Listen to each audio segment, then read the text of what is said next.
Sabado, Groove Radio. Naniniwala po ba kayo sa kasabihan na lahat ng bagay ay may rason? Kung ako kasi ang tatanungin ninyo ay hindi po ako naniniwala doon. Para sa akin ay walang katumbas na magandang dahilan kung bakit kailangang makaranas ng paghihirap, kalungkutan at pighati ang isang tao, lalo na kung naging mabuti naman ito. Walang inaapakang kapwa at higit sa lahat ay tapat at totoo. Bago ko po umpisahan ang kwento ko na ibabahagi sa programa ninyong Barangay Love Stories ay magpapakilala po muna ako, Papa Dudut. Ako po si Apollo, 40 years old, at mga barkada ko po sina Jaira, Mark, Juno, Phoebe at Maya. Nitong nakaraang buwan lang po ulit kami nabuo dahil umuwi ako sa Pilipinas pagkatapos ng ilang taong kong pagtatrabaho at paninirahan sa ibang bansa. At bagaman ngayon taon na lamang kami nagkita-kita na mga kaibigan ko ay wala silang tampo sa akin. Dahil nauunawaan nila ang rason kung bakit mas pinili kong umalis.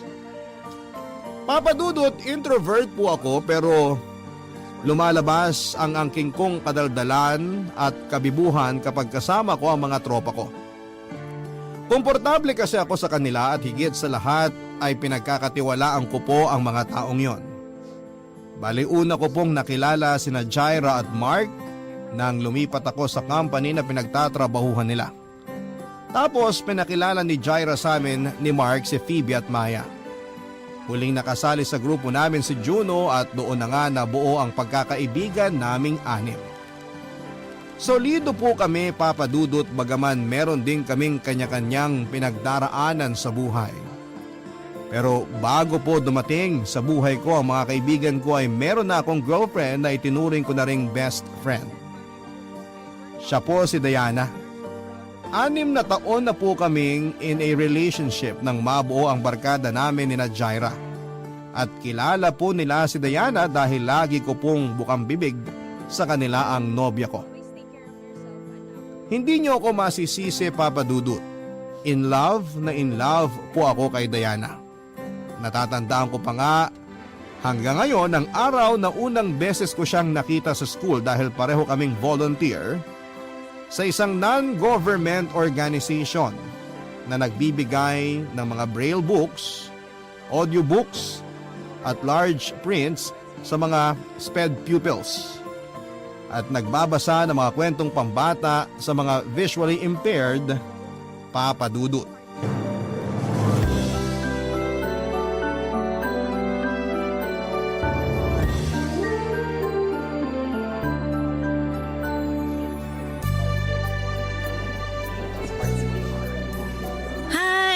Ikaw si Apollo, di ba? Oo. Ikaw naman si Ate Diana? Yun kasi ang tawag sa'yo ng mga bata. Ay, sandali. Meron pa silang isang tawag sa'yo eh. Ate Ganda? Naku, conscious nga ako pag tinatawag nila ako ng ganun. Pero ang cute nila, no? Tinatawag nilang maganda at gwapo yung mga tao, hindi dahil binabase nila sa itsura. Since visually impaired sila, mas binabase nila sa pakiramdam kung maganda o gwapo yung kausap nila. Nakakataba ng puso pag galing sa kanila yung mga papuri kasi alam mong totoo at espesyal. Pero totoo rin naman na maganda ka. Ay, pulero ka ah! Hindi ah. Kumain ka na ba? May tinapay at juice pa rito. Gusto mo? Ayos lang, medyo busog pa naman ako. Mamaya na lang. Parang ngayon lang kita nakita. Naka-attend ka na ba sa mga ganitong event dati? Hindi pa. Mahihain kasi ako. Kung di lang ako in-invite ng chairman ng org na to, hindi ako makakasama sa event nila. Masaya naman pala. Nag-e-enjoy ako. Ikaw, regular volunteer ka ba rito? Oo, nagsimula ako 3 years ago. Ang ganda rin kasi ng advocacy nila kaya pinaglalaanan ko talaga ng panahon kapag may volunteer work sila para makasama ako. Marami na rin akong nakilala rito, yung iba naging kaibigan ko na. I hope maging magkaibigan tayo at sana makita kita sa next event. For sure, magkikita pa tayo ulit. Kasi natutuwa ako at nag-e-enjoy ako. Iba rin sa feeling kapag nagkakawang gawa ka. Uy, totoo yan. Sabi sa akin ng mama ko, hindi natin kailangang maging mayaman para makatulong sa iba. Yung presence natin at effort, sapat na para pasalamatan kanila. Tama naman, pero mas maganda pa rin kung mayaman tayo para marami tayong natutulungan. Gusto ko yung sinabi mo. In fairness sa'yo di halatang mahiyain ka. Naku, introvert talaga ako. Maniniwala ka ba kung sasabihin ko na introvert din ako? At pareho rin tayong mahiyain? Talaga? Pero ang galing-galing mo makihalubilo at makisama sa ibang tao. Paano mo nagagawa yun kung introvert ka rin? Pinapractice ko yung social skills ko. Basta i-expose mo lang yung sarili mo. Minsan ayos din na lumabas ka sa comfort zone mo para mag-grow ka. Yun kasi ang ginawa ko. Marami akong nakilala ng mga tao na masasabi kong nakatulong sa akin para matuto ng ibang bagay. At the same time, may natutunan din sila sa akin. Give and take kumbaga. Sa bagay, ako kasi kaunti lang mga kaibigan ko. Karamihan sa kanila nakatira na sa malayong lugar, kaya hindi na kami nagkikita-kita. Madalas ako lang mag-isa, hanggang sa nasanay na lang ako. Ayos yan, kasi ganyan din naman ako. Sanay ako mag-isa pero kayang-kaya ko rin pag may kasama. Hayaan mo, masasanay ka rin lalo kapag in-expose mo yung sarili mo. Sige, tatandaan ko ang sinabi mo. Para naman mag-grow din ako at matuto. At para ma-share ko rin ang mga nalalaman ko sa ibang tao, katulad ng ginagawa mo. Ang sarap lang sa pakiramdam pag natuturuan natin sila. Katulad ng activity natin kanina, tinuturuan natin yung mga bata na magbasa at makinig. Pero natutunan din natin sa kanila kung paano maging masaya sa mga simpleng bagay na meron sa buhay natin. Madalas nakakalimutan natin appreciate yung mga maliliit na bagay kasi busy tayo sa mas malalaking plano natin sa buhay. Wala namang masama dun, pero mas mabilis tayong mapapagod at mababurnout. Kaya pala lagi akong stressed lately. Kasi wala akong ibang inatupag kundi trabaho. Nakalimutan kong hindi lang pala dun umiikot ang mundo. Buti na lang talaga sumama ako sa volunteer work na to tapos nakilala pa kita. Medyo gumanang dibdib ko sa pag-uusap natin. Salamat ha. Bigla ka naman yatang nagseryoso. Pero salamat din nakakwentuhan kita. May bago na naman akong nakilala. O paano? Tara na? Mukhang magsisimula na yung second activity natin. Tapos na yata silang kumain. Sige, excited na ako sa susunod na kwentong babasahin natin. Ako kasi ang nakatoka na magbasa. Kinakabahan tuloy ako. Hoy, wag ka nga. Yakang-yaka mo yan. Good luck. Tara. Modernong Maria Clara, ganyan ko po i-describe si Diana Papadudut. Bagaman may pagkamahinhin ay wala pong arte sa katawan ng girlfriend ko. Mabait din siya sa mga bata, mapagmahal kahit sa mga ligaw na aso't pusa. Malambing din ang boses niya kaya hindi kataka-taka na kinagigiliwan siya ng marami. Bukod doon ay sweet din siya at ang bonding namin tuwing linggo ay pagsisimba. Opo, relihiyosa si Diana.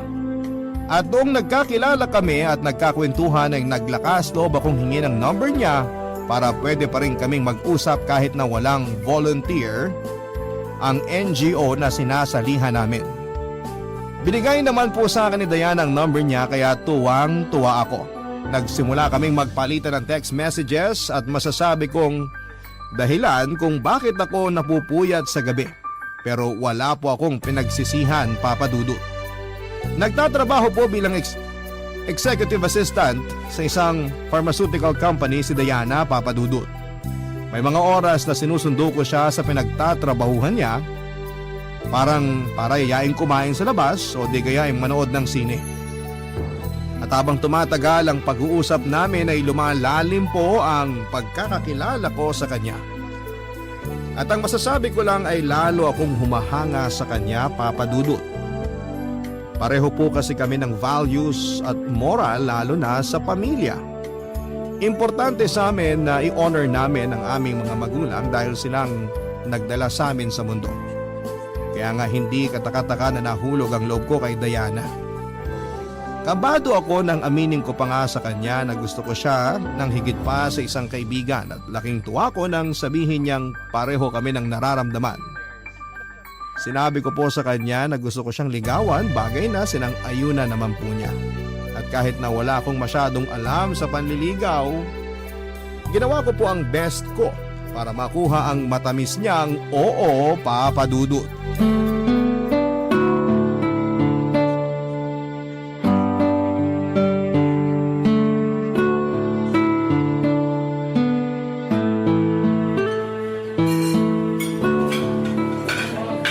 Ang ganda naman dito sa restaurant na pinagdalan mo sa akin.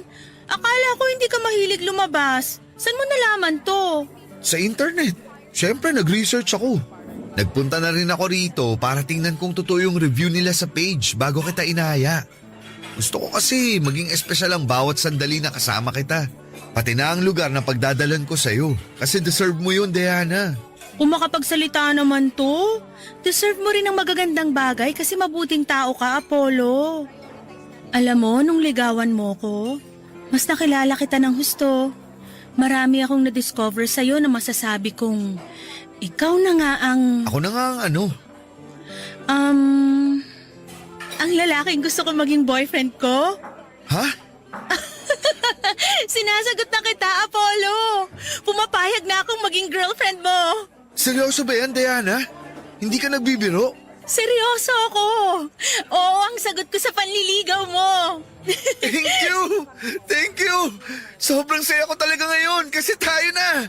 Girlfriend na kita! Pinapangako ko sa'yo, hindi ka nagkamali sa desisyon mo. Hindi man ako perpekto, pero gagawin ko ang lahat para alagaan at mahalin ka, Diana. Gusto kong ibigay sa'yo lahat ng magagandang bagay na pwede at kaya kong ibigay. Hindi rin naman ako perpekto, pero gagawin ko rin ang lahat para i-prioritize ang relasyon natin. Saka nakikita ko sa'yo na talagang nagsisikap ka. Ramdam ko rin na mahal mo ko kaya alam kong safe ang puso ko sa'yo. Katulad mo, masayang masaya rin ako. Sa katunayan, may gusto akong ibigay sa'yo. Ano yan? Bracelet. Eto, kunin mo. Para sa akin to? Oo, simbolo yan ang pagsagot ko sa'yo para maging boyfriend ko. Special ang bracelet na yan dahil ako ang gumawa niyan. Gusto ko kasi maging memorable ang importanteng araw na to kaya nagpatulong ako kay mama na gawin yan. Alam niya na plano na kitang sagutin ngayon kaya sinabi niya sa akin na gumawa ako ng isang bagay na ibibigay ko sa'yo para hindi mo makalimutan ng araw na naging official na tayo. Nakaka-touch naman. Thank you, Diana. Kasi nag-effort ka pa. Na-appreciate ko tong bracelet at ang ganda-ganda. Lagi ko tong isusuot para hindi ko maramdaman na magkahiwalay tayo. Bakit? May plano ka bang mag-abroad? Ha? Wala. Ba't ko naman gagawin yun? Sabi mo kasi kahit magkahiwalay tayo. Ikaw kabago-bago lang natin, plano mo na yatang subukang makipag-LDR? Huwag ganun. Kung mag-abroad man ako, isasama kita. Hindi kita iiwanan dito, no? Ngayon pa ba na girlfriend na kita? Dapat lagi kang nakadikit sa akin. Bawal kang mawala sa paningin ko.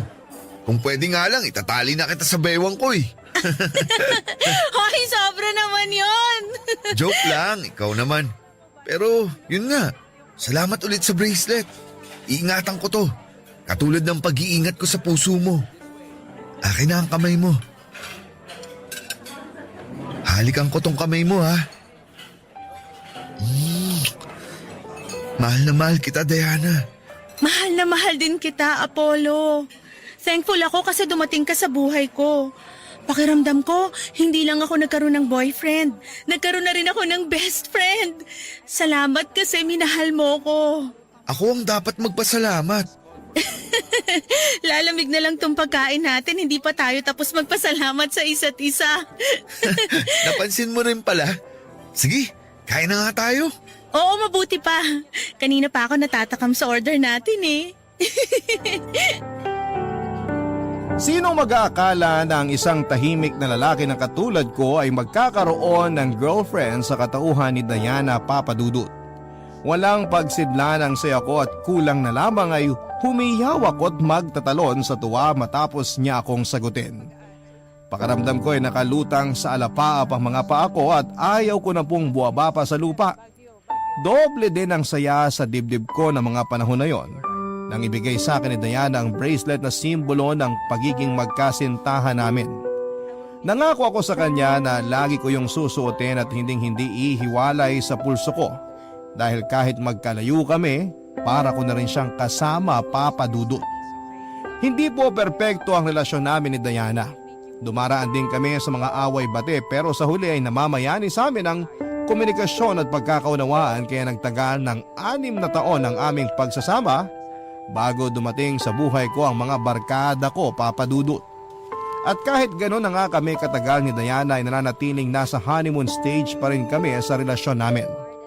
No wonder ako ang tinaguriang loyalista sa grupo namin samantalang si Mark naman ang playboy at si Jaira ang NBSB. Pero hindi po ako nahihiya sa bansag kong yong na pagiging good boy at stick to one dahil para sa akin, si Diana na ang babaeng pakakasalan ko at magiging ina ng mga anak namin. Pero hindi sa lahat ng pagkakataon ay ayon sa amin ang kapalaran. Dahil nang mga panahon na yon ay sinubok po kami ng langit nang bigla na lamang nagkasakit si Diana. Hindi lang po yun basta sakit na nawawala kapag ipinagpahinga mo ng ilang araw, kundi higit pa doon ang dumapo sa kanya. Sa huling check-up ni Diana ay nakumpirma po namin na meron siyang malalang sakit na leukemia. Barangay Love Stories. Barangay Love Stories. Malaman kong may malubhang sakit ang girlfriend ko, Papa Dudut. Pareho kaming umiyak noon ni Diana nang lumabas ang resulta ng mga laboratory tests sa kanya. Hindi namin alam ang gagawin dahil napakaliit ng tsansa ng mga taong nakakasurvive sa leukemia. Bukod doon ay kinain din kami ng pagtataka kung bakit siya nagkaroon noon. Nagsimula kami magtanong sa parents niya kung meron ba silang history ng naturang sakit at doon namin napag-alaman na meron siyang tiyahin sa pinsan na namatay sa parehong karamdaman. Sa kabila ng lahat ay nagpaka-positibo kami ni Diana, Papa Dudut. Hindi namin inisip na may sakit siya, sa halip ay tinuring namin na pagsubok lamang ang lahat na sa huli ay malalagpasan din namin ito.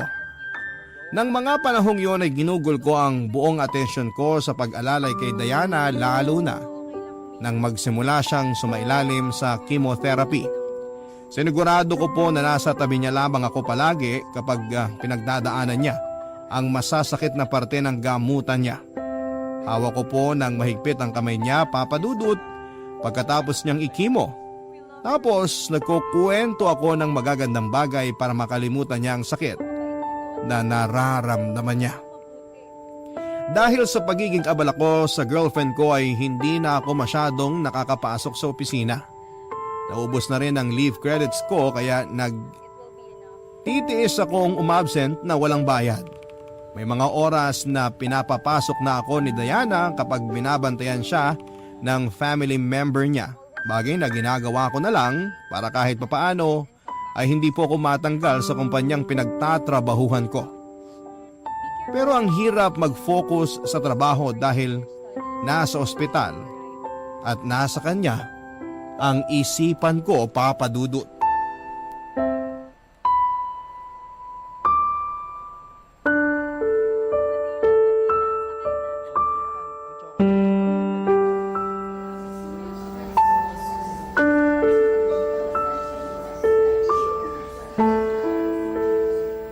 Nakakainis.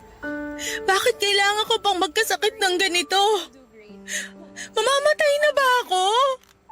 Kasi kung oo, sana ngayon na para matapos na ang paghihirap ko. Hindi ka mamamatay, Diana. Gagaling ka. Kaya dapat sundin mo lang ang bilin sa'yo ng mga doktor mo. Ano pa bang bili nila ang susundin ko kasi lahat ng sinabi nila ginawa ko na. Pero tingnan mo ako.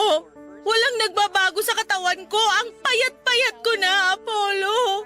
Nalagas na rin yung mga buhok ko. Ang dami ko pang sugat at pasa sa katawan.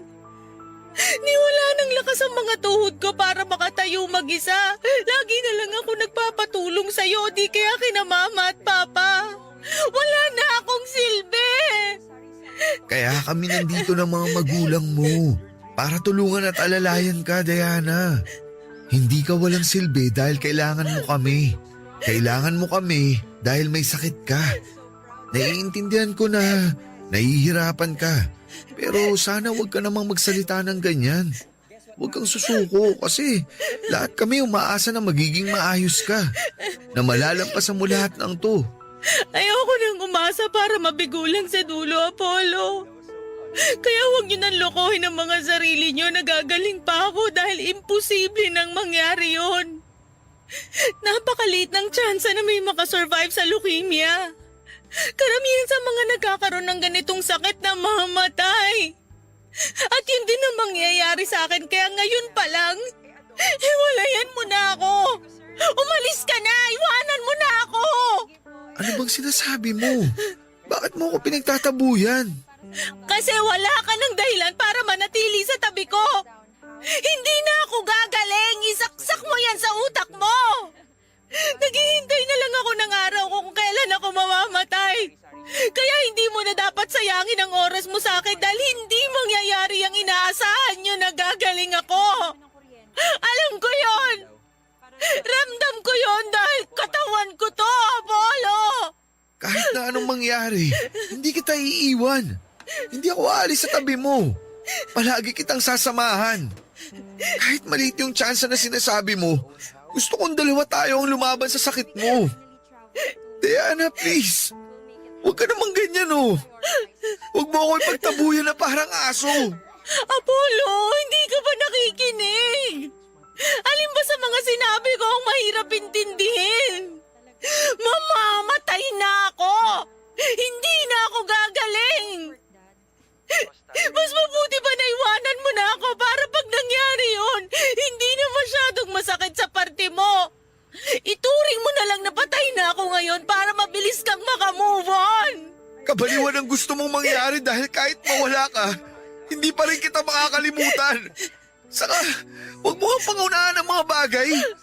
Huwag mo sabihin ang hindi dapat mangyari. Dahil naniniwala ako na di ka pababayaan ng Diyos. Kung hindi ka kayang pagalingin ng tao, walang imposible sa Kanya, Diana.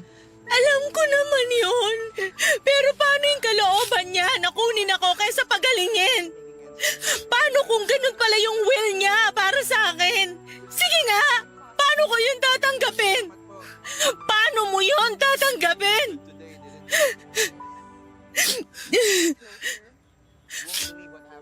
Alam mo ang unfair ng Diyos. Kasi kung kailan gusto ko pang mabuhay ng matagal para makasama ka at magkaroon tayo ng sariling pamilya. Saka naman hindi pwede. Simula nung malaman ko may leukemia ako, gabi-gabi kong kinakausap ang Diyos para matanong sa Kanya kung bakit kailangan niya akong bigyan ng ganitong klaseng pagsubok na alam kong sa huli, matatalo ko dahil una pa lang, wala na akong kalaban-laban. Galit ako sa Kanya! Kasi sa dinami-dami ng masasamang tao sa mundo, ako pa talaga! Ako! Hindi ako perpekto pero ginagawa ko ang lahat ng makakaya ko para maging mabuting tao! Tapos yung pala magkakasakit lang ako at maagang mamamatay? Marami ba akong gustong gawin kasama ka at ang pamilya ko pero lahat yun hindi ko na magagawa dahil sa pesteng leukemia na to! Sana kung nagkaroon ako nito nung bata pa ako para kung mamamatay ako ayos lang! Hindi ako manghihinaya kasi wala pa naman akong pangarap noon kumpara ngayon!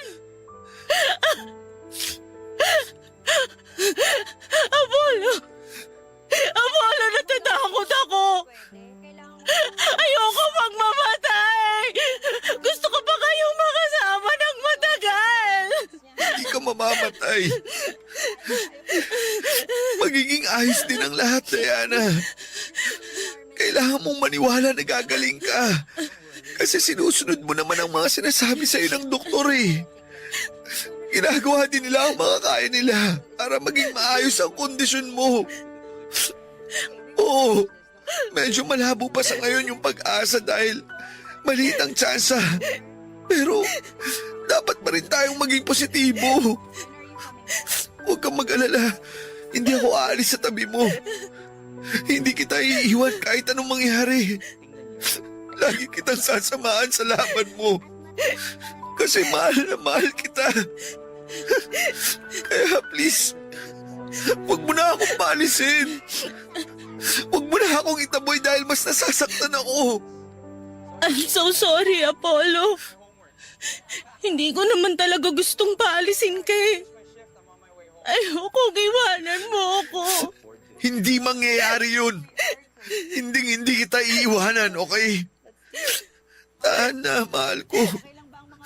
Huwag ka na ring matakot. Dahil nandito lang ako. Naiintindihan ko po si Diana kung bakit niya ako pinapalayo sa kanya. Natatakot siya pero mas takot na takot po ako, Papa Dudut. Kung nararamdaman na niya na mawawala na siya, nararamdaman ko na rin na hindi ko kakayanin. Ni sa hinagap ay hindi ko po naisip na kukunin sa akin ang napakaagang babaeng pinakamamahal ko. Marami pa po kaming pangarap na hindi pa natutupad. Isa na po doon ay ang pakasalan siya at bumuo ng pamilya ng magkasama. Kaya nga kahit anong pagtataboy na ginagawa niya sa akin ng panahong yon ay nanindigan po ako na manatili sa kanyang tabi at nangako ako na kasama niya akong lalaban. Sa ospital at sa trabaho na lang po umikot ang buhay ko ng panahon na yon. Masaya naman ako at hindi nagreklamo dahil alam kong napaglilingkuran ko ang girlfriend ko at natutupad ko ang pangako ko sa kanya. Nasasamahan siya anumang mangyari. Doon ko po na-realize ang kahalagahan na i-cherish natin ang buhay ng isang tao. Lalo na ng mga mahal natin dahil walang katiyakan kung hanggang kailan tayo mananatili sa mundong ito. Kapag nasa ospital ako ay masasayang bagay lang din ang pinag-uusapan namin ni Diana, Papa Dudut. Kahit mabigat ang dibdib ko dahil sa sitwasyon, kahit pagod ang puso at isipan ko, pinipilit ko po ang sarili ko na magpakakengkoy para mapasaya ang girlfriend ko. Gustong gusto ko po kasing naririnig ang mga halakhak niya, Papa Dudut. Alam ko na sa likod ng isip ko ay nami-miss ko po yung lahat.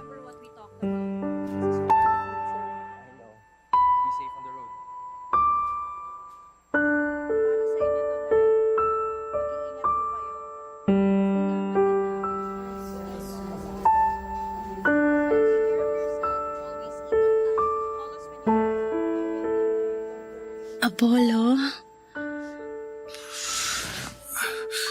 Mahal, may kailangan ka ba? Nauuhaw ka ba? O nagugutom? Sorry, nakatulog pala ako. Ayos lang ako. Hindi ako nauuhaw at busog ako. Ayos lang din na nakatulog ka kasi puyat na puyat ka sa pagbabantay sa akin. Obligasyon ko na bantayan ka. Walang kaso sa akin yun.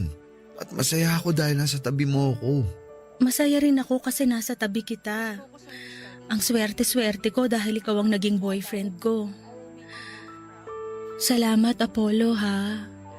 Maraming salamat. Walang anuman. Ikaw talaga. Kumusta? Hindi ka ba makatulog? Medyo. Kanina pa naglalayag sa kung saan ang isip ko eh. Baka naman malulungkot na bagay ang iniisip mo ha. Hindi ka talaga makakatulog niyan. Hindi malulungkot ang iniisip ko, puro masasaya. Gusto mo ba i-share ko sa'yo? Oo naman, sige. Kwentuhan mo ako. Iniisip ko na kapag gumaling ako, magpapakasal na tayo. Kahit ako na ang mag-propose kung wala ka pang balak. Anong isasagot mo kung sakali? Tinatanong pa ba yun? Siyempre, oo. Mabuti naman. Tapos, ano nang susunod na mangyayari? Bubuo tayo ng pamilya. Yung masayang masaya. Palalakihin natin ang mga anak natin ng magkasama. Tuwing linggo, sabay-sabay tayong magsisimba tapos pupunta kina mama at papa para dun kumain ng tanghalian. Sa hapon, papasyal tayo kasama ang mga bata. Tapos bago tayo umuwi sa bahay, papanoorin natin ang paglubog ng araw na magkahawak kamay. Lahat yun naiisip ko na. Nakakatuwa, di ba? Oo, nakakatuwa nga. Gustong gusto ko na talagang gawin ang mga bagay na sinabi mo, Diana. Hindi na ako makapaghintay na maging asawa mo. Pangako, paglabas mo rito, magpapakasal tayo. Pangako yan Kasi tatandaan ko yan, Apollo. Itaga mo sa bato. Kaya dapat magpagaling ka. Dapat magpalakas ka. Kumain ka ng mabuti. Matulog ng maayos. At sundin lang natin ang mga bilin ng doktor mo. Ayos ba yun? Oo naman, pero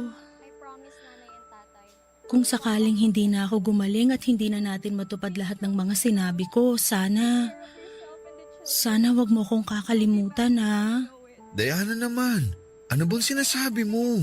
Gusto ko lang magbilin hanggat kaya ko pa. Hanggat meron pa akong lakas na magsalita kasi ayokong umalis nang hindi nasasabi sa iyong mga to. Kaya hayaan mo na muna akong magsalita, Apollo. Ay, Mahal na mahal kita. Alam ng Diyos na ikaw ang lalaking gusto kong maging asawa. Pero kung hindi na mangyayari yun, piliin mo pa rin maging masaya. paano ako magiging masaya kung wala ka na? Parang ang hirap naman ang pinapagawa mo sa akin. Alam ko, pero hindi mo pwedeng itali sa akin ang sarili mo lalo na kapag wala na ako rito sa mundo. Dahil unfair yun sa'yo. Marami ka pang bagay na pwedeng maranasan. Huwag mong hayaan ang sarili mo na malungkot at magluksa habang buhay. Hindi yun ang gusto ko, Apollo. Gusto ko na piliin mong maging masaya. Kung kinakailangan mong magmahal ng iba, gawin mo. Sa kanya mo to pa rin ang pinangako mo sa aking pamilya. Kapag nag-promise ka na gagawin mo yon, ayos na ako. Panatag na ako. Ayoko, Diana. Ayoko umalis ka. Ayoko iwanan mo ako. Hindi ko kaya. Please naman, Lumaban ka. Lumaban ka para sa akin. Para sa pamilya mo. At sa pamilyang bubuhay natin. Gustuhin ko man, pagod na ako. Hindi na kaya ng katawan ko. Pakiramdam ko sinusuko na ng katawan ko lahat ng gamot na tinuturok sa akin. Sobrang bigat na ng talukap ng mga mata ko, Apollo. Gusto ko na lang matulog. At huwag nang gumising kung makakaramdam lang din ako ng ganitong klaseng sakit. Sana naiintindihan mo ako. Sana palayain mo na ako. Hayaan mo na akong mauna, mahal ko. Si Diana na po ang babaeng gusto kong pakasalan, Papa Dudut. Nung unang beses pa lamang na nagkita kami ay sigurado na ang puso ko na tinadhana siya para sa akin. At alam kong tama ang desisyon ko na ligawan ko siya at naging ganap kaming magkasintahan.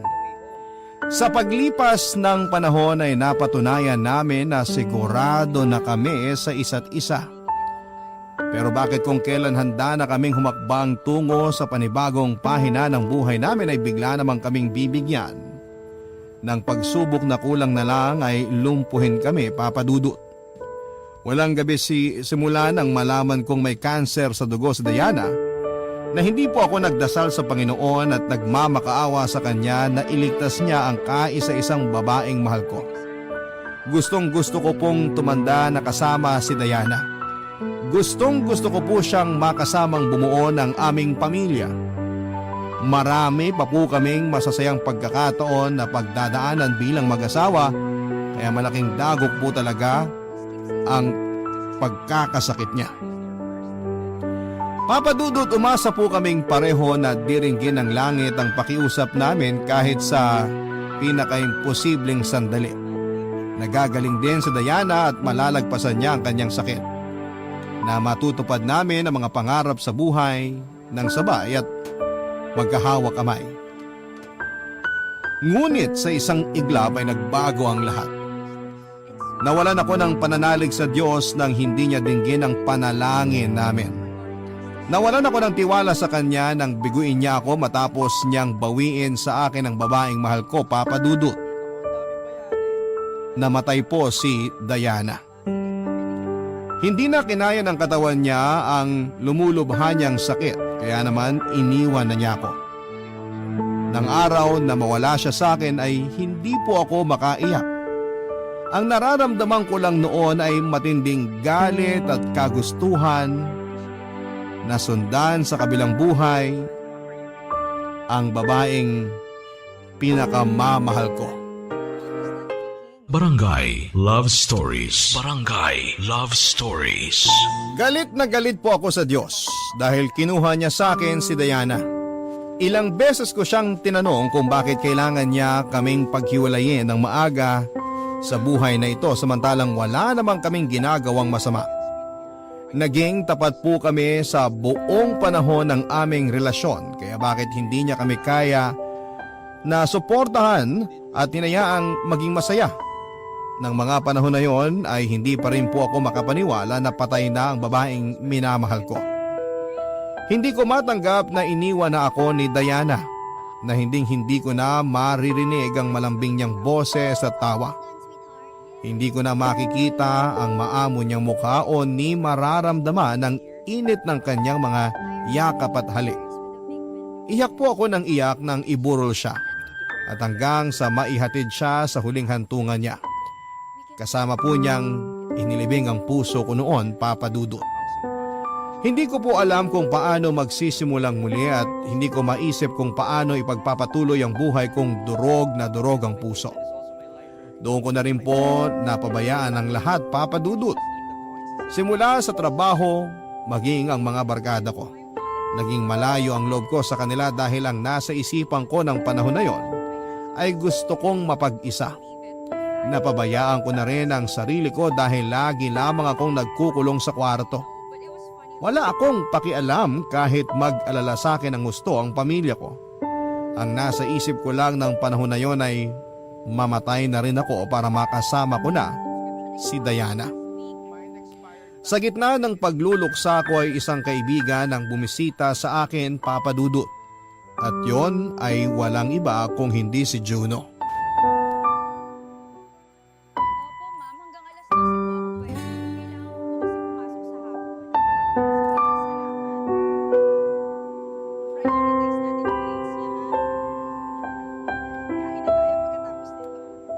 Juno, sorry ha. Hindi ko masyadong nasasagot ang mga text nyo ng barkada sa akin. Ano ka ba? Huwag ka masyado mag-alala dun. Naiintindihan namin ang pinagdadaanan mo. Sa totoo lang, alalang-alala kami sa'yo. Kaya pinapunta nila ako rito para kumustahin ka. Hindi nga lang namin alam kung tumatanggap ka na ng bisita. Pero nagbakasakali pa rin ako. Mabuti nga pinatuloy mo ako dito sa bahay mo at kinausap mo ako. Sakto ang dating mo. Naiinip na akong mag-isa. Kailangan ko talaga ng makakausap. Sakto, di ba? Yun talaga ang purpose ko kung bakit ako nandito eh. Hindi ako makausad, Juno. Nahihirapan ako mag-move on sa pagkawala ni Diana. Kahit na sinabi niya sa akin nun na gusto raw niya ako maging masaya. Parang ang hirap namang gawin nun. Paano ba ulit maging masaya kung wala na yung taong dahilan kung bakit ako umingiti at tumatawa? Paano ulit maging maayos kung alam kong hindi na babalik sa dati ang lahat? Pakiramdam ko, bumalik ako sa simula. Hindi ko na kilala ang sarili ko, Juno. Dahil sa pagkawala ng babaeng mahal ko. Alam mo bro, hindi ko sasabihin na naiintindihan kita kasi ikaw ang eksaktong nakakaramdam niyan. Pero alam ko na hindi talaga madaling mawalan ng mahal sa buhay, lalo na kung malapit sa puso mo. Pero bro, kung hihingin mo ang payo ko, ang masasabi ko lang, idaan mo sa proseso ang pagluluksa mo. Hayaan mong malungkot ang sarili mo dahil yun ang tamang pakiramdam eh. Kapag pinigilan mo kasi ang lungkot, may ipon yan sa loob mo. Tapos mabibigatan ka. Kaya ikaw din ang mahihirapan. Kung kinakailangan mong umiyak, humagulgol, magalit, sumigaw, gawin mo. Grieve at your own pace, ika nga. Iba-iba naman tayo ng paraan para makausad sa kabila ng mga pinagdadaanan natin sa buhay eh. Kung saan ka mas komportable, yun ang gawin mo. Huwag mong madaliin ang sarili mo na makapag-move on kung hindi pa kaya ng puso mo. Darating ka rin dun. Unti-unti nga lang muna sa ngayon. Paano kung hindi na maging okay ang lahat? Paano kung Habang buhay, ganito na lang ang pakiramdam ko. Kaya nga nandito kami ng mga kaibigan mo para tulungan ka. Para alalayan ka. Minsan kasi akala natin kaya natin gawin ang mga bagay ng mag-isa. Pero mas magiging madali pala kapag meron tayong mga kasama. Ganyan din ang sinabi sa akin ni Diana. Yun bang tungkol sa pakikisama sa ibang tao, hindi lang para magkaroon ng koneksyon kundi support system na rin. Juno, thank you ha. Pati na rin sa mga kaibigan natin kasi nandiyan kayo. Baka kasi kung ako lang mag-isa, nasiraan na ako ng ulo. Uy, ano ka? Walang mababaliw ng mag-isa sa tropa natin kasi dapat lahat tayo mabaliw pag merong nauna. Hindi pwedeng ikaw lang. Nakakatampo yun, no? Yan. Buti naman tumatawa ka na. Komedyante ka kasi. Sinadya ko yun kasi kanina ka pa down na down.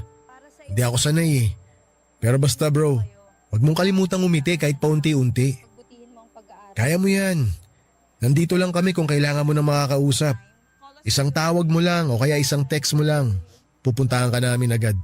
Hayaan nyo, makakabawi rin ako sa inyo. Wala kang kailangang ibawi. Yung makita ka lang namin na maayos ang kalagayan. Sapat ng pambawi yun sa mga banding ng barkada na missing in action ka. Huling nakita ka namin nung libing pa ni Diana. Kaya miss na miss ka na talaga namin bro. Basta, kapag kaya mo na, makipagkita ka sa amin ha. Oo naman. Kayo agad ang unang-unang guguluin ko. Kaya mag-ready kayo. Dahil kahit madaling araw, magro-road trip tayo. Asahan namin yan, huwag kang drawing. Ako pa talaga ang drawing. Grabe, nakakasakit ka ng damdamin. Hindi po lumilipas ang sakit at pagluluksa kapag naranasan nating mawala ng mahal sa buhay. Kahit nagdaan ang mahabang panahon ay nagkakaroon lamang ng puwang sa puso natin ng kirot, pero hindi po ito tuluyang nawawala. Alam ko po yon, kaya nga hirap akong tanggapin na iniwan ako ni Diana. Pero malaking tulong na nailabas ko ang lahat ng sakit at hinanakit sa loob ko dahil sa pag-uusap naming yon ni Juno. Kaya nga laking pasasalamat ko sa kanya na mga panahong yon, Papa Dudut. Aminado po ako na hindi ko pa rin alam kung paano ko haharapin ang mundo at ipagpapatuloy ang buhay, pero kinaya ko po, Papa Dudut. Pagkalipas ng 2 linggong pagluluksa, nagbalik trabaho na ako bagaman hindi pa buong buo ang sarili ko. Pero ginamit ko po ang trabaho ko para mas maging abala at hindi ko lalong maisip ang pinagdaraanan ko. Effective naman, pero kapag gabi kung kailan mag-isa na lamang ako at tahimik na ang mundo ay binubulabog po ako ng masasayang alaala namin ni Diana. Hindi ako pinapatulog ng matinding kalungkutan at para bang patalim na paulit-ulit akong sinasaksak ng katotohanan na hindi ko na siya makakasama sa buhay na ito. Hindi po ako mapasaya ng kahit na anong okasyon ng mga panahong yon, Papa Dudut. Hindi niyo ako masisisi sapagkat sariwa pa rin sa akin ang lahat ng mga nangyari. Mabuti na lamang dahil kahit papaano ay nandyan ang mga kaibigan ko. Malaki ang naitulong nila sa akin para malibang ako habang nagmo-move on. Hanggang sa sumapit nga ang Valentine's Day ng February 2018 kung saan ay nagkita-kita kami at nagkaroon ng pakulo si Juno tungkol sa isang time capsule.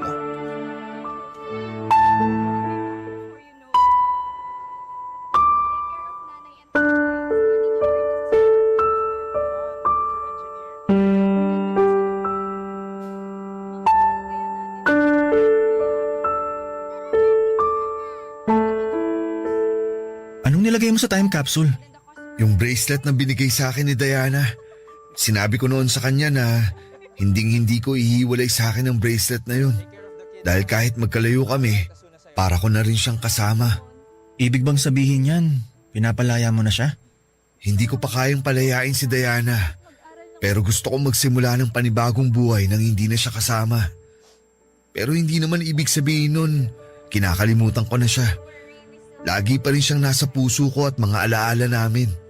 Pero ayokong ikulong ang sarili ko sa nakaraan habang buhay, Mark. Kaya hindi si Diana ang pinapalaya ko. Pinapalaya ko ang sarili ko. Gusto kong palayain ang sarili ko sa lungkot para naman maging masaya na ako. Ang tapang mo, Apollo. Hanga ako sa'yo kasi pinipilit mong lumaban at magpatuloy sa kabila ng mga nangyari. Alam ko mahirap yan pero hindi ko alam kung gaano kahirap sa parte mo. Hindi mo nagugustuhin malaman pa kung gaano kahirap ang pinagdaanan ko, bro. Kaya ang payo ko sa'yo, huwag ka nang malito. Kung si Megan talaga ang itinitibok ng puso mo, mahalin mo siya ng gusto. Araw-araw mong iparamdam kay Megan na mahalaga siya, na deserve niya ang magagandang bagay sa mundo. Gawin mo yun habang magkasama pa kayo. Oo, gagawin ko yun. Salamat sa mga sinabi mo. Sana ikaw din. Kung sakaling dumating yung araw na magmamahal ka ulit. Sa akin mo pa talaga sinabi yan kilala mo ako kapag nagmahal, di ba? Oo nga pala. Ikaw at si Phoebe ang loyalista sa barkada. Sabi niyo nga. Pero alam mo, mukhang matagal pa bago ako magmahal ulit. Kasi kahit sinabi ni Diana na ayos lang na ma-inlove ako ulit sa ibang babae, hindi ko pa kaya. Hindi ko pa siya kayang i-let go. Di mo naman kailangan madaliin yun. Bigyan mo lang ng time ang sarili mo na i-process ang nangyari. Baka hindi mo nga mamalayan, okay ka na. Naka-let go ka na. Yan din ang sinabi sa akin ni Juno. Na kapag hinayaan kong makaramdam ng tamang emosyon ng sarili ko, mas magiging madali ang paghilom. Talaga? Sinabi niya yun? Alam mo, ang talino talaga niyang si Juno. Tahimik lang yan pero ang daming alam tapos ang lalim pa ng mga salita. Siya rin kasi nagpayo sa akin nung nasa ospital ako. Kaya thankful ako dahil kaibigan natin siya. Ako rin bro, sa totoo lang. Thankful kasi nakilala natin siya. Ikaw, kumusta naman ang puso mo ngayong Valentine's Day? Eto, nalilito. Pero unti-unti nakukuha ko na yung mga sagot sa mga tanong ko. Siguro kailangan ko nalang lakasan ang loob ko na harapin yung bagay na sinusubukan kong takbuhan. Naks naman, mukhang nag-mature ka na nga. Tama yan, huwag kang laging takbo ng takbo. Tapangan mo ang loob mo. Panindigan mo ang dapat mong panindigan. Kayang-kaya mo yan, ikaw pa ba?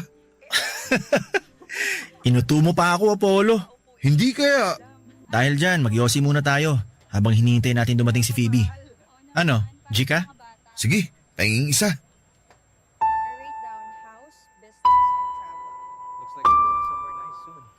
Kapag nawala sa atin ang taong mahal natin ay kailangan natin silang palayain. Kaya nga ang inilagay ko sa time capsule ay ang bracelet na ibinigay sa akin noon ni Diana matapos niya akong sagutin. Hindi po yon nangangahulugan, nakakalimutan ko na siya at ang masasaya naming alaala. Pero yon ang unang hakbang para matanggap ko sa puso ko na imposible na kaming magkatuluyan sa buhay na ito. Ayoko pong ikulong ang sarili ko sa bagay na habang buhay kong ikakalungkot, bagaman hindi ako naniniwala na may magandang rason ng kapalaran kung bakit niya ako pinahihirapan. Ay gusto ko pa rin pong umasa na babalik sa akin ang lahat ng kabutihan na ginawa at pinakita ko sa mundo sa pamamagitan ng pagkakaroon ng ganap na pagtanggap sa realidad. Na hindi lahat ng nagmamahalan ay nagsasama ng matagal para sabay na tumanda habang pinapanood ang paglubog ng araw. Alam ko rin po na hindi ako makakausad sa lugar kung nasaan ang dahilan ng pagkalugmo ko. Kaya naman nag-decide po akong umalis sa trabaho ko at mag-ibang bansa. Ilang taon din po akong tumira sa abroad habang nagtatrabaho at neto lang 2023 ako nagkaroon ng lakas ng loob na umuwi sa Pilipinas para balikan ang mga masasakit na alaala na iniwanan ko. Bittersweet, ganyan ko po ilalarawan ang pakiramdam na nangibabaw sa akin nang unang beses akong tumapak sa lugar kung saan ay nakalibing ang dalawang taong mahalaga sa buhay ko. Ang kasintahan ko at ang kaibigan namin. Sa kasalukuyan ay di hamak na mas magaan ang pakiramdam ko kesa noong una, Papa Dudut. Unti-unting natatanggap ko na sa puso ko ang mga nangyari at inahayaan ko na po ang sarili ko na maging masaya. Kung tatanungin niyo po ako kung may plano ba akong umibig ulit ay meron po ang sagot ko. Hindi ko naman po tuluyang sinasarado ang puso ko na maranasang magmahal at mahalin sa ikalawang pagkakataon. Una sa lahat ay gusto ko pong bumati ng isang maligayang araw ng mga puso sa ating mga kabarangay. May jowa man o wala. Naniniwala po kasi ako na hindi lang para sa mga couple ang araw na ito. Dahil para rin po ito sa mga single na ang mga ka-Valentines ay ang kanilang pamilya. Tawagin niyo na lamang po ako sa pangalang Mark, 37 years old at nakatira sa Laguna. Isa po ako sa mga kaibigan ni Jaira at paborito naming pakinggan ang programa ninyong Barangay Love Stories. Ang kwento ko po ay tungkol sa mga naranasan ko sa buhay na may kinalaman sa aking pamilya, sarili at pagkakaibigan naming anim. Sana po ay magbigay po ito ng aliw, kumurot sa puso at kapulutan ng aral at inspirasyon ng mga kabarangay natin. Papadudot magsisimula ang lahat noong taong 2017 kung saan ay nagtatrabaho pa ako sa isang opisina sa Maynila. Middle child po ako sa 3 magkakapatid at may kaya ang pamilya namin. Kumbaga ay hindi po kami namumroblema sa pera dahil arkitekto ang daddy ko samantalang doktor naman si mami. Pero sa kabila ng almost perfect naming pamilya, neglected child po ako. Masyado kasing mataas ang expectation ng parents ko sa akin dahil matalino at magaling sa lahat ng bagay ang kuya ko. In fact, noong nagsabog ang langit ng talento ay nasalo niya lahat. Nasabi ko po yun kasi abogado si kuya at ang malalapa, overachiever din ang bunso naming babae na sinundan ng yapak ni mami sa pagiging doktor. Kaya nga hindi katakataka na paborito siya ng mami namin tapos si kuya ang paborito naman ni daddy. Ako hindi masyadong matalino, hindi rin madiskarte at hindi ko rin alam ang passion ko. Napakalayo ko sa mga kapatid ko, Papa Dudut. Tapos maloko pa ako kaya hindi rin ako nakapagtapos ng kolehiyo. Kaya ayon bumagsak ako sa pagiging empleyado na ang sweldo ay sapat lamang pero hindi kayang bumuhay ng anak at asawa. Laking pasalamat ko na lamang dahil may pera kami kasi kung hindi ay baka sa kangkungan na ako pupulutin. Pero dahil nga sa estado ko, black sheep ang turing sa akin ng family ko. Mabuti na lamang at hindi ko nararamdaman na burden ako sa sarili kong pamilya dahil may 5 akong kaibigan na tinuring ko na ring mga kapatid. Sila ay sina Maya, Jaira, Juno, Apollo at Phoebe na nalalapitan ko. Lalo na tuwing kailangan ko ng comfort at ng pep talk.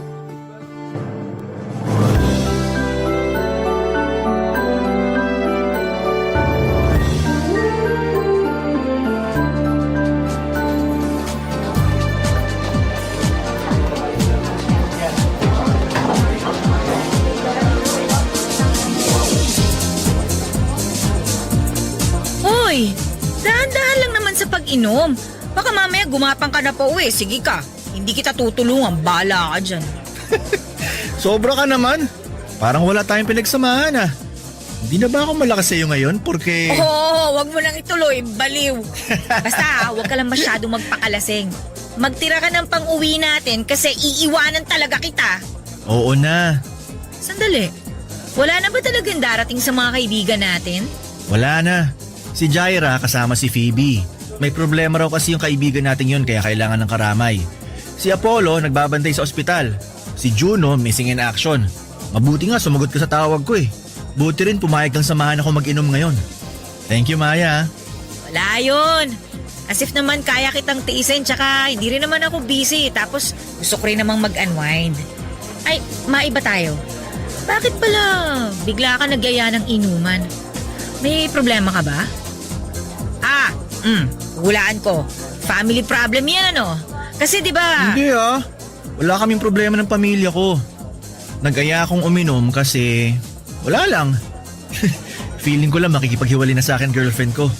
Wala na rin kasi akong time sa kanya kaya madalas na niya akong inaaway. Wow ha? Wala kang time sa kanya kasi busy ka sa ibang babae, ganun. Uy, hindi naman.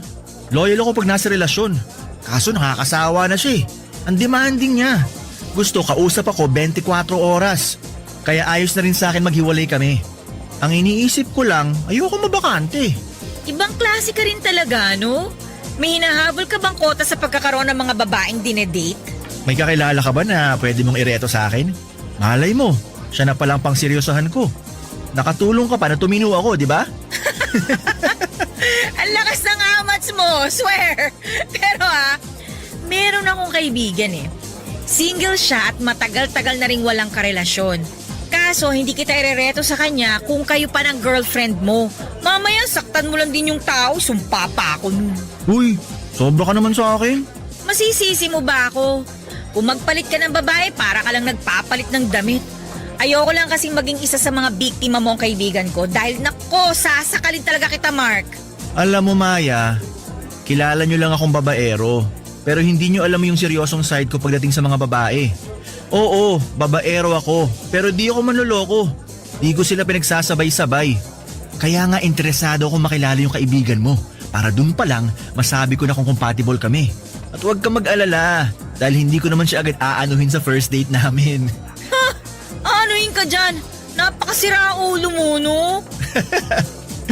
Anong pangalan niya? Megan. Ganda ng pangalan. Malakas ang kutob ko na maganda rin yung kaibigan mo. Siyempre, no? Magugustuhan mo siya kasi pasok na pasok siya sa banga. Beauty and brains plus pleasing personality.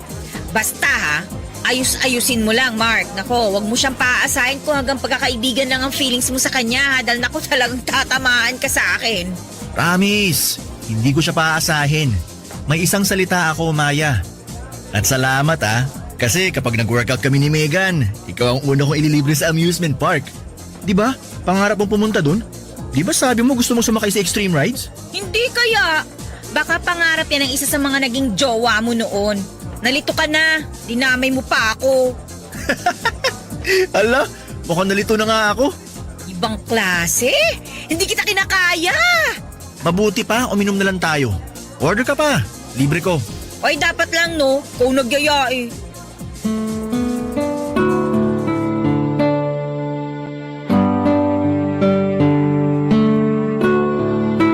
Papadudot, kilala po ako ng mga kaibigan ko na may pagka-playboy. Ako ang tinagurian nilang maloko sa grupo namin kasi nga ay babaero ako. Hindi po ako proud sa alias na yon at sa katunayan ay hindi ko ginusto na maging ganon ang impresyon ng mga tao sa akin. Kaso pinangatawanan ko na lamang. Pero lahat naman ng bagay ay may dahilan kung bakit natin ginagawa, hindi ba? Sa kaso ko ay madalas kong hanapin sa mga babaeng nakakarelasyon ko yung pagmamahal na hindi ko kailanman naramdaman sa pamilya ko, Papa Dudut. Sa bahay kasi namin ako yung laging nakakalimutan o etsapuera. Kumbaga kahit na hindi ako umuwi ng ilang araw ay hindi ako hahanapin ng mga magulang ko. Kaya para ma-validate ang feelings ko ay nakikipag-fling po ako sa iba't ibang babae. Yun po ang nagsilbi kong defense mechanism para maranasan kong mahalin naman ng ibang tao kahit panandalian lamang. Sa kabila ng lahat ay hindi ako pang seryosohan na klase ng karelasyon. Pero nag-iba po ang ihip ng hangin matapos ipakilala sa akin ni Maya ang kaibigan niyang si Megan. Napakaganda po ni Megan, Papa Dudut. Para siyang anghel na buwaba sa lupa. Kung sa pisikal na usapan ay napaka-perfect niyang babae, nasa kanya rin ang mga katangiang tipo ko sa isang babae tulad ng pagiging morena, balingkinita ng pangangatawan, makinis ang kutis, mapupula ang labi at may magagandang pares ng mga mata. Ang lakas po talaga ng tama ko sa kanya, Papa Dudut, tapos may sense pa siyang kausap. Kumbagay nadja-jive kami kaya nasabi ko sa sarili ko na siya na ang babaeng seseryosohin ko at hinding-hindi ko sasaktan.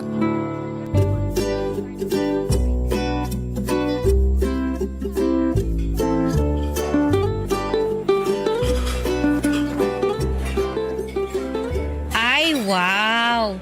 May fa-fancy restaurant ka yata, Mark. Anong meron, Aber? Tsaka ako lang talaga in-invite mo. Mamaya isipin ng mga tao dito, nagde-date tayo Charot. Swerte mo naman kung i-date kita. Alam mo, puro ka kalokohan. Ikaw lang niyaya ko kasi may gusto kong itanong sa'yo personally. Naku, yan tayo eh. Sige, ano ba yon? Tungkol kay Megan. Kwentuhan mo pa ako tungkol sa kanya, Maya. Medyo nakuha niya kasi ang interest ko pero hindi ko naman siya matanong dahil natatameme ako pagkaharap siya. Seryoso? Ikaw? Si Mark the Great? Natatamemi sa babae? Parang hindi naman kapani-paniwala yon. Punong-puno ka kaya ng kumpiyansa mula ulo hanggang paa. At saka nasa balat mo ng kayabangan, uy. Ewan ko ba? Pero pagdating kay Megan parang lagi ako nawawala sa wisyo.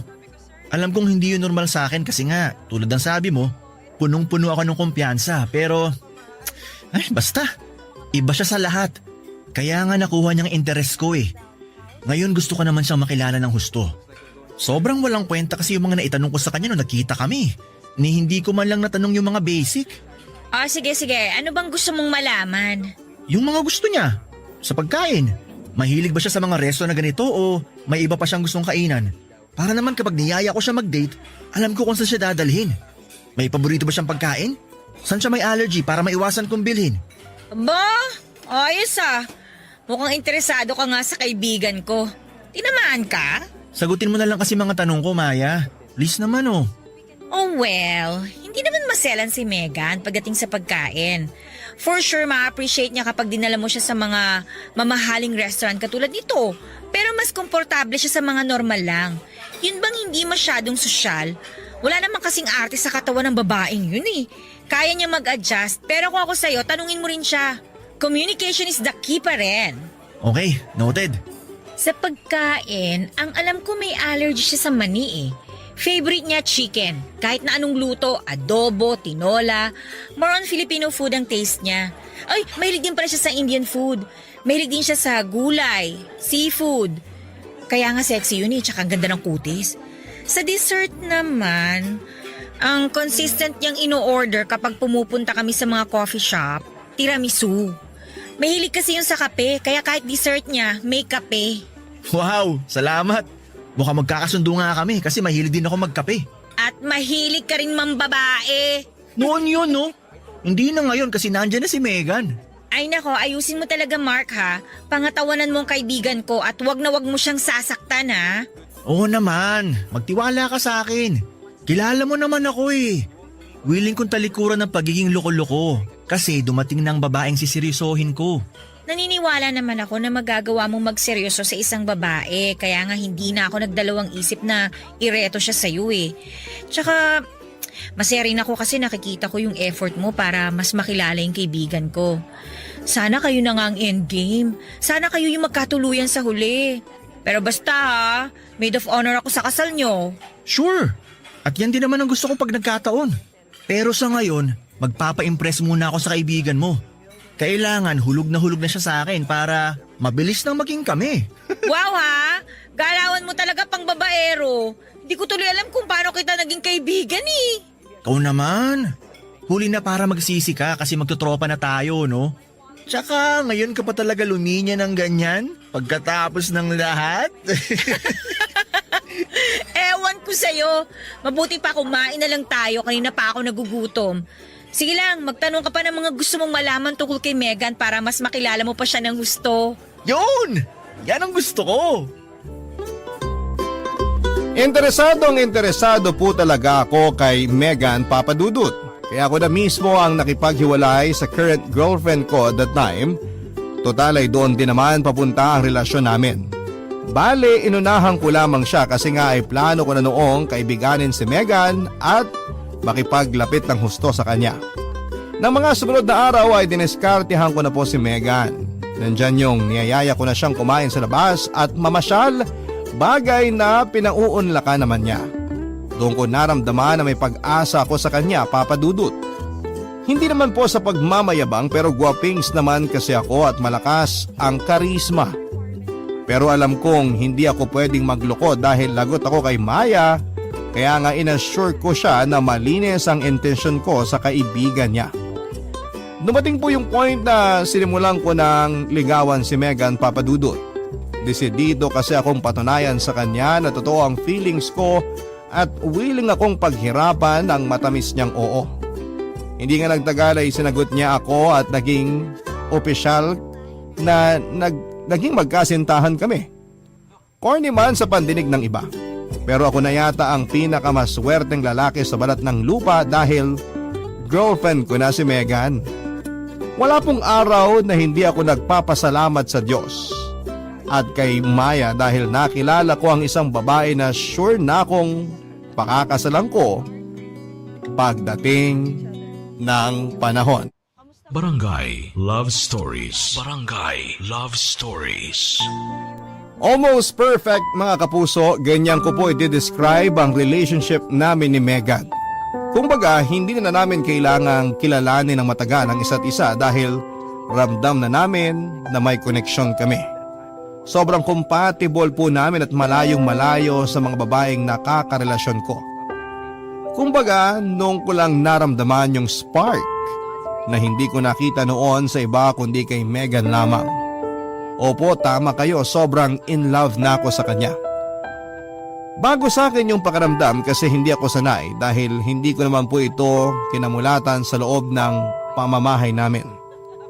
Kumbaga, nasabi ko na lamang sa sarili ko na capable po pala akong magmahal ng isang tao. At yun nga po ay sa katauhan ni Megan. Napaka-komportable po kasi niyang kasama. Hindi niya binabaliwala ang nararamdaman ko sa tuwing nagkukwento ako sa kanya maliit man o malaking bagay. Sa bahay man namin o sa opisina. Pinakikinggan niya po akong mabuti at napaka-attentive niya, Papa Dudut.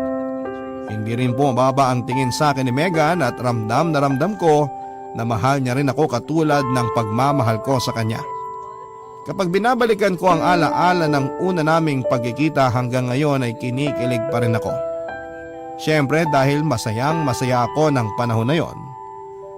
Gusto ko po yung ibida sa mga kaibigan ko.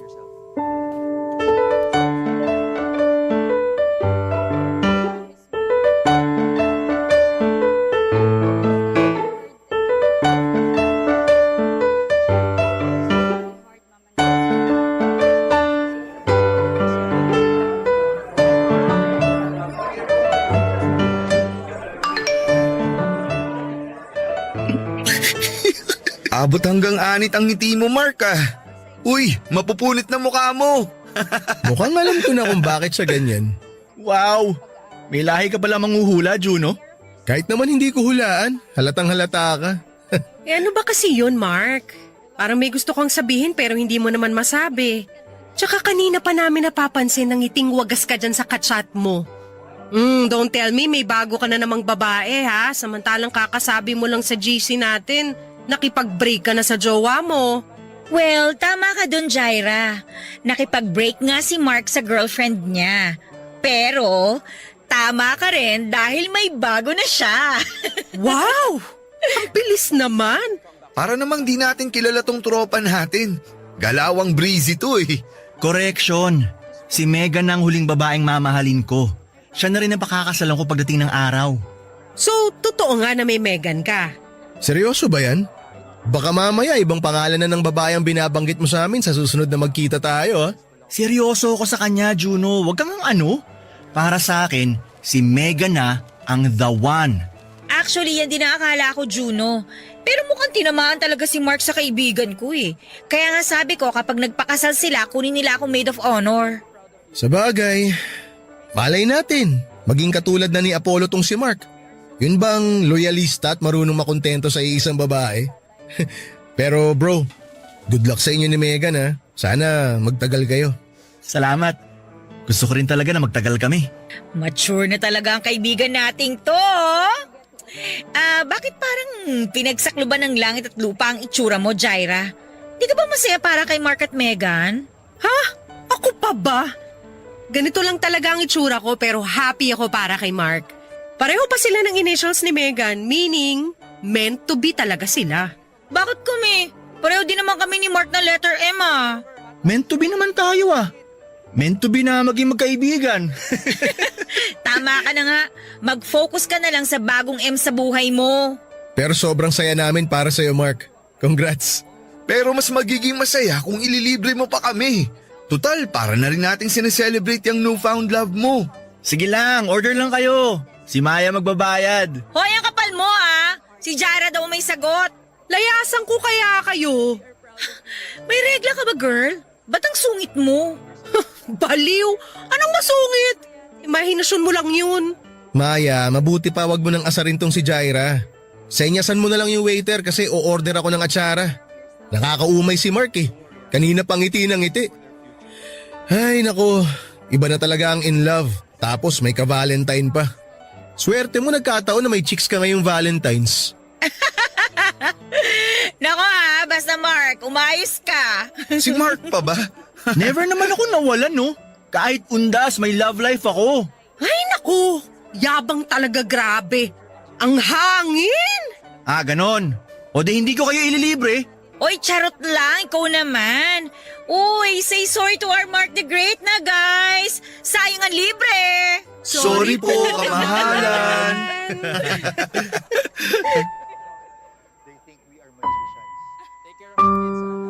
Para sa akin ay si Megan na ang babaeng pakakasalan ko at magiging nanay ng mga anak namin, Papa Dudut. Mahirap mang paniwalaan dahil sa reputasyon kong hindi marunong magseryoso at babaero, pero iba pala kapag nahanap mo na ang the one mo. Kusa kang magpapakatino at sa kanya ka lamang titingin. Kaya nga kahit na hindi makapaniwala ang mga kaibigan ko ay desidido akong pangatawanan ang pinangako ko sa kanila na si Megan ang huling babaeng mamahalin ko habang buhay. Sa katunayan, nagsimula na rin ako magplano noon para sa future namin hanggang sa sumapit ang ika-7 buwan ng aming relasyon kung saan nangyari po ang hindi ko inaasahan. Alam niyo ba yung pakiramdam na bigla ka na lamang iniwan sa ere? Yun po kasi ang nangyari sa akin nang biglang makipaghiwalay si Megan, Papa Dudut. Ang dahilan niya sa akin ay na-fall out of love daw siya. Nang tanungin ko kung may iba na siya ay wala naman daw po. Pero that time ay gusto na niyang makipagkala sa akin at syempre dahil nga mahal na mahal ko na siya, hindi po ako pumayag. Nagmakaawa po ako kay Megan na huwag naman akong iwanan at hiwalayan pero naging bingi po siya sa pakiusap ko. Doon na siya nagsimulang hindi magparamdam sa akin, Papa Dudut. Hindi ko na makontak ang number niya kaya nataranta ako at nasaktan na rin ako ng husto dahil sa pakiramdam na iniwanan niya ako. Pero hindi ko magawang ikwento sa mga kaibigan ko dahil ayokong maapakan ng ego ko. Ayoko ring isipin nila na may babae akong iniiyakan. Kaya si Maya na lamang po ang kinausap ko tungkol dito.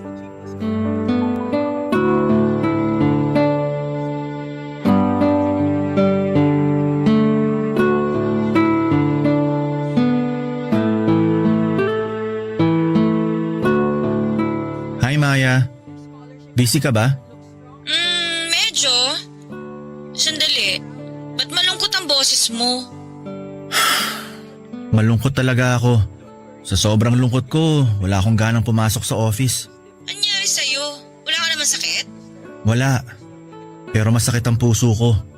Tsaka napatawag ako kasi gusto kong itanong kung magkasama ba kayo ngayon ni Megan. Hindi kami magkasama eh. Sorry. Ano bang meron?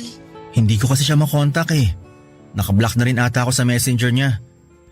Hindi ko na alam ang gagawin ko. Para akong masisiraan ng ulo. Tapos nakipag-break pa siya sa akin. OMG, hiwalay na kayo? Baka naman kasalanan mo. Oy, Mark ha? Wala akong ginagawang masama. Siya ang nakipaghiwalay. At pumayag ka naman. Akala ko ba mahal mo? Mahal ko nga. Hindi ako pumayag pero mapilit siya. Ayoko naman ipagpilitan yung gusto ko kasi nakikita kong ayaw na talaga niya. Sige nga, kung ikaw nasa posisyon ko, saan ka lulugar? Magpapaubaya ka rin tulad ng ginawa ko. Pero miss na miss ko na siya, Maya. Gusto ko siyang kausapin. Gusto kong isalba pang relasyon namin kasi hindi ko kayang mawala siya sa akin. Ay. Alam mo, ang laki na talaga ng pinagbago mo, Mark. Halatang mahal na mahal mo si Megan at seryoso ka sa kanya. Nangihinayang ako sa nangyari sa inyo. Pero ano daw bang rason niya? Bakit siya nakipag-break sa'yo? Ang sabi lang niya sa akin na fall out of love siya. Ewan ko. Hindi nga ako makapaniwala at hindi ko matanggap. Hindi ko alam saan ako nagkulang dahil sobra-sobrang binibigay kong pagmamahal at atensyon kay Megan. Alam mo yan, Maya. Kaya nalulungkot talaga ako ngayon. Gulong-gulo na rin ang isip ko. Medyo magulo nga. Kaso sorry ha. Kasi hindi rin siya pumapasok sa trabaho nitong nakalipas na araw eh. Ha? Bakit kaya? Hindi ko rin alam. Nung una, hindi ko napapansin kasi busy rin ako sa trabaho. Pero ayun, nalaman ko na lang na nag-file siya ng sick leave. Nung nalaman ko yun, sinubukan ko siyang tawagan pero hindi ko naman siya makontak. Akala ko wala lang yun kasi nandyan ka naman kaya hindi na ako masyadong nag-alala. Pero ngayon nalaman kong break na kayo, baka kailangan lang din niya ng time na iproseso yung nangyari sa inyo. Well, kung ano man yung rason niya, hayaan na muna nating pag-isipan niya yun. Malay mo malinawan siya at magkabalikan kayo. Sana nga. Umaasa pa rin kasi ako na magkakabalikan kami. Ako rin. Pero huwag mo masyadong paasahin ang sarili mo dahil baka masaktan ka lang. Anong gagawin ko? Wala akong makausap. Para ako mababaliw. Okay, sige. Mabuti pa, tawagan mo si Jaira. Magka-text kami kanina, nagtanong siya ng recipe ng kani salad.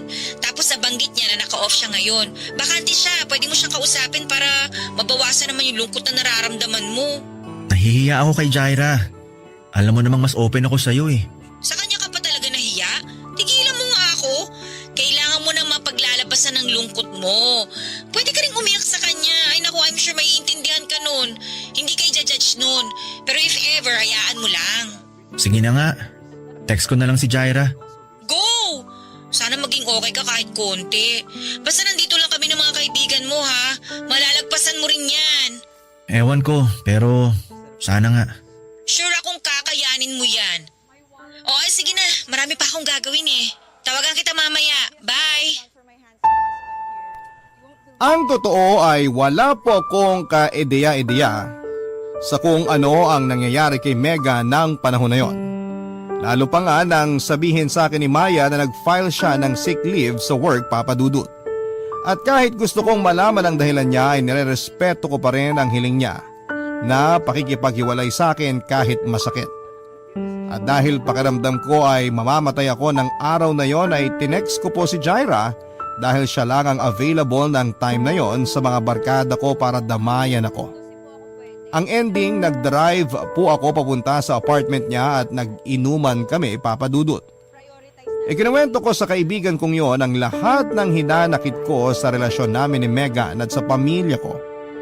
First time nga lang akong nakita ni Jaira na umiiyak at awang-awa siya sa akin, Papa Dudut.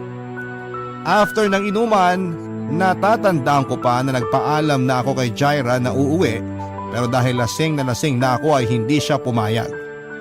Sa katunayan, bilang kaibigan ay sinabi niya na doon na lamang ako sa apartment niya matulog. Bale, sa sala niya ako pinuwesto at nahiga ako sa may sofa. Pero hindi ako dinalaw ng antok ng gabing yon dahil mas nangingibabaw ang sakit na nararamdaman ko bunga ng paghihiwalay namin ni Megan. Kaya kahit may amads pa ako ng mga oras na yon ay naisip kong umalis ng walang paalam kay Jaira para puntahan si Megan. Miss na miss ko na po siya, Papa Dudut, at gustong gusto ko po siyang makita. Kaya wala na akong pakialam kung magmamaneho man ako ng lasing makarating lamang sa kanya. Kaya lang, dahil sa pagiging padalos-dalos ko, mag-isip ay naaksidente po ako, Papa Dudut. Barangay Love Stories. Barangay Love Stories. Ang kwento sa akin ng mga kaibigan ko ay bumangga raw ako sa isang rumaragasang truck at inararo nito ang kotse ko. UP po ang sasakyan ko na nagpasirko-sirko pa bago sumalpok sa puno ng mangga. Mirakulong araw po na may pulso pa ako nang dumating ang ambulansya kaya naisugod pa ako sa ospital. Pero kapalit noon ay ang matinding damage sa katawan ko, Papa Dudut. Bali ang tadyang ko at mga buto sa braso, binte at hita. Marami rin akong pasa dahil nalamog ng husto ang katawan ko at malalalim na sugat gawa ng mga bubog na bumaon sa balat ko. Ilang araw din akong walang kamalay-malay kaya alalang-alala sa akin ang mga kaibigan ko, Papa Dudut. Pero mabuti na lamang dahil hindi ko pa oras Nang magising ako ay kinailangan ko pa po ng mahabang panahon para masiguro na malayo na ako sa kapahamakan. Marami po ako na-realize na mga panahon na yon at pinagpapasalamat ko rin sa Diyos ang second chance na ibinigay niya sa akin at iniisip ko na may dahilan kung bakit hindi pa ako namatay sa aksidenteng kinasangkutan ko. At yun po ang gabi-gabi kong tinatanong sa kanya. Hanggang isang araw ay sinagot niya ang tanong ko matapos magpakita ni Megan sa ospital para dalawin at kausapin ako, Papa Dudut. Doon niya sinabi sa akin ang totoong rason kung bakit siya nakipaghiwalay sa akin. At kahit na matapos naming mag-usap ay gulong-gulo pa rin ako, Papa Dudut. Ewan, dala siguro ng trauma ko sa aksidente.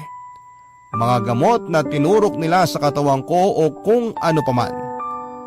Hindi ko po na-absorb ang sinabi ni Megan at naiwan akong tulala at nag-iisip. Nang mga panahon na yon, sina Juno at Jaira ang nauna sa ospital para puntahan ako, Papa Dudut. At nang pumasok nga si Juno sa kwarto ko ay napansin niyang balisa ako kaya nilapitan niya ako kaagad para kausapin.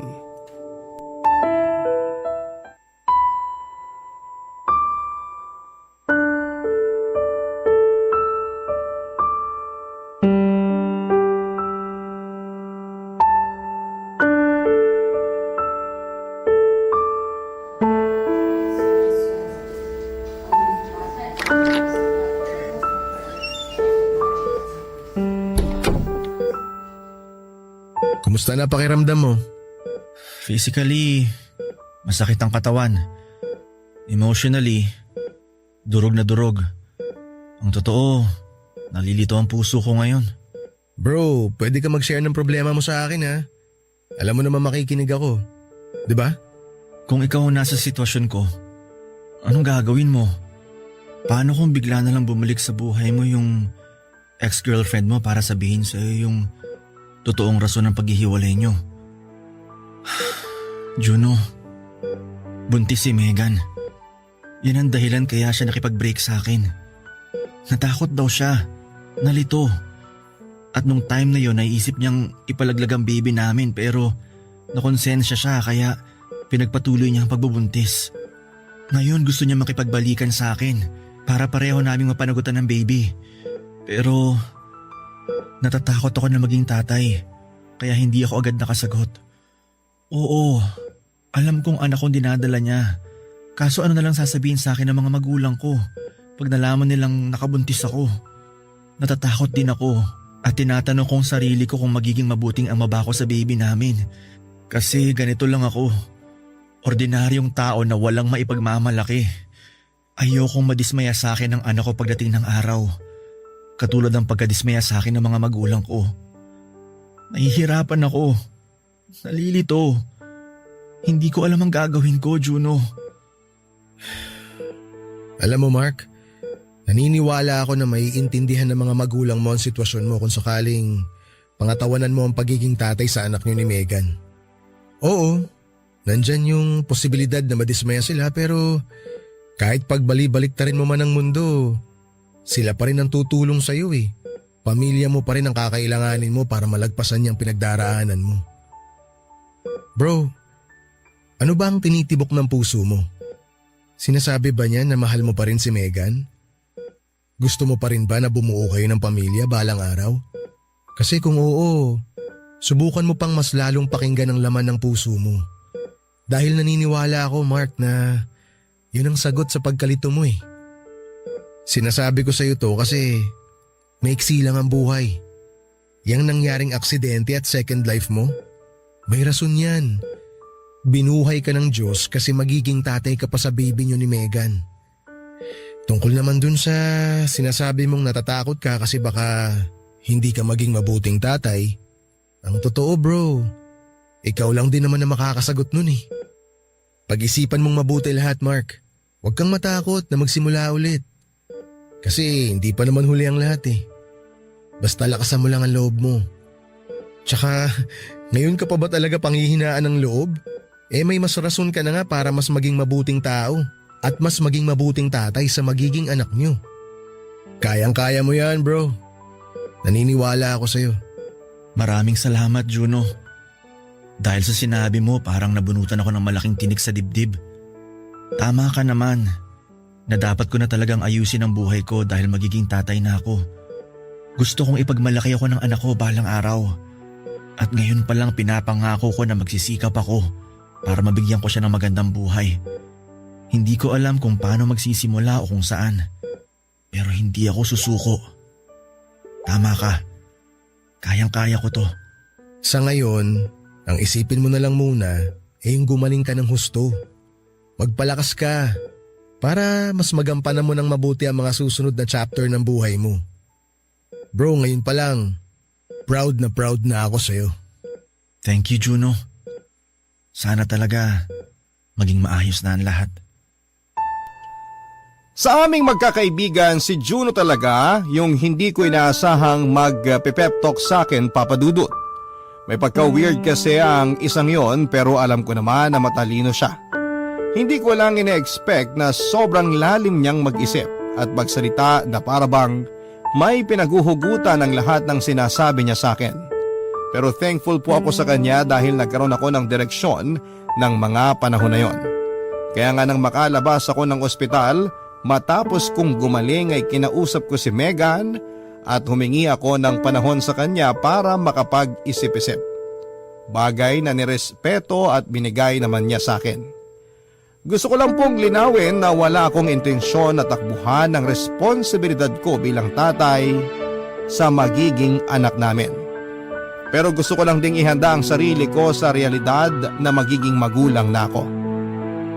Marami po akong regrets, Papa Dudut, tulad ng kung sana nagpakatino ako noong nag-aaral ako para nakatapos ako at nagkaroon ng mas maayos na trabaho na kumikita ng higit sa sinasahod ko noon para naman mabigyan ko ng maayos na buhay ang mag-ina ko.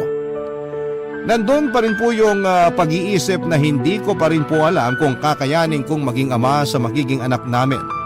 Pero desidido po ako na bumuo ng pamilya kasama si Megan dahil mahal na mahal ko pa rin siya. Oo, Papa Dudut, mahal na mahal ko pa rin ang ex-girlfriend ko. Sa awa ng Diyos at suporta na rin ng pamilya at ng mga kaibigan ko ay naging mabilis ang recovery ko. Himala na hindi ko na kinailangang magpa-therapy dahil ang mga buto ko sa katawan na nabali ay naka-recover. Bumalik sa normal ang buhay ko. Pero hindi ko ikakaila na ang dami pa ring mga bagay na tumatakbo sa isipan ko. Hanggang sa ang lahat ng mga isiping yon ay nagkaroon ng linaw nang dumating ang Valentine's Day ng February 2018. Kung saan ay nagkita-kita kaming magkakaibigan at merong pakulo si Juno tungkol sa isang time capsule.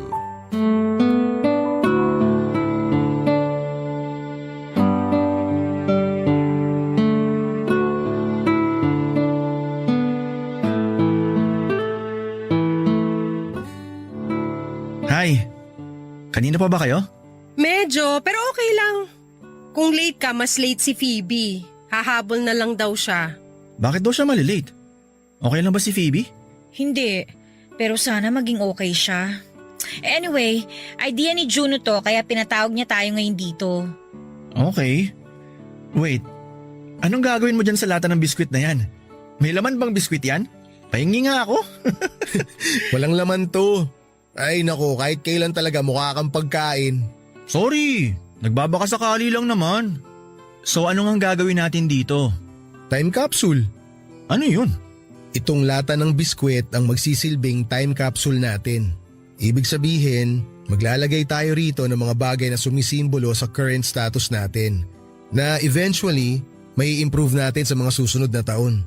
Basta kahit na anong meron kayo dyan na feeling nyo importante sa inyo at sa future self nyo. Pwede nyong ilagay rito sa time capsule tapos ibabaon natin to. Huhukayin naman natin after 10 years. O ano sa tingin nyo? Okay yon? Wow, ang cute ng idea! Oy, game ako dyan! Ako rin. Teka, ano bang meron ako rito? Kahit kailan, ang dahil mo talagang alam nakakornihan, Juno. Lagyan mo na ng laman tong lata, dami mo pang sinasabi. Bakit ang pikon mo? Hindi kaya, Dami mo lang kasing sinasabi. Pero bakit bigla mong naisip to, Juno? Curious lang. Ramdam ko kasi na tayong lahat may pinagdadaanan na mahirap at mabigat. Tapos, hindi pa natin masabi sa isa't isa kahit na magkakaibigan na tayo. Ayos lang naman yun kasi kanya-kanyang laban kung ano man yung pinagdadaanan natin ngayon eh. Kumbaga, tayo rin yung hahanap ng solusyon para sa problema natin. Gusto ko lang na pagkalipas ng ilang taon, may babalikan tayong bagay na masasabi nating hindi alaala. Tapos pag nagkita-kita tayo, pwede natin pagkwentuhan kung ano yung nilagay nating mga bagay sa time capsule. Kasama na rin lahat ng mga realization at mga lesson na natutunan natin sa buhay. In fairness ang ganda na naisip mo, Juno. Sabi ko naman sa iyo eh, wala ka lang bilib. Pakiramdam ko bumalik ako sa pagiging high school. Diba uso tong mga gantong time capsule noon? Oo, patok nga yan nun. Excited na tuloy ako sa mga mangyayari sa susunod. Kahit na walang kasiguruhan ng buhay. At mas madalas natatakot tayo sa mangyayari bukas. Ang lalim naman ng hugot mo, Apollo. Ano? Akala mo ikaw lang ang imotero rito?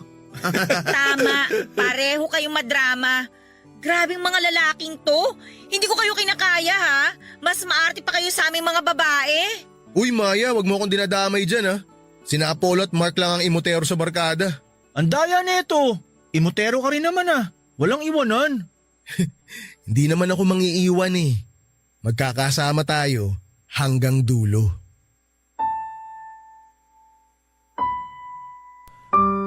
Sonogram ng magiging anak namin ni Megan ang nilagay ko sa time capsule, Papa Dudut.